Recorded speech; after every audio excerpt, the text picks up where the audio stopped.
حسد کسی کہتے ہیں کسی کو کھاتا پیتا یا پھلتا پھولتا دیکھ کر دل میں جلنا اور اس کی نعمتوں کے زوال ختم ہونے کی تمنا کرنا۔ اس خراب عادت کا نام حسد بہت ہی خراب عادت اور نہایت ہی بری بلا ہے، گناہ عظیم ہے۔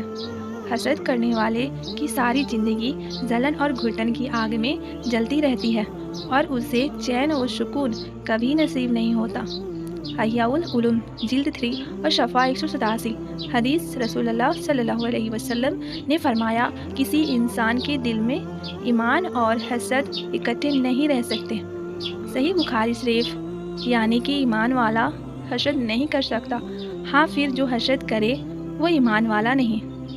ایک راحت میں آپ صلی اللہ علیہ وسلم فرماتے ہیں، اپنے آپ کو حسد جلن سے بچاؤ، بے شک حسد نیکیوں کو اس طرح کھا جاتا ہے جیسی آگ سوکھی لکڑی کو۔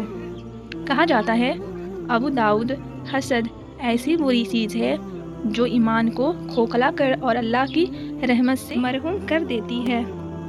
اگر یہ ویڈیو آپ کو اچھی لگے تو میرے چینل کو سبسکرائب کریں اور بیل آئیکن کو ضرور سے پریس کریں تاکہ آپ تک ہر نیو آنے والی ویڈیو کا نوٹیفیکیشن سب سے پہلے مل سکے۔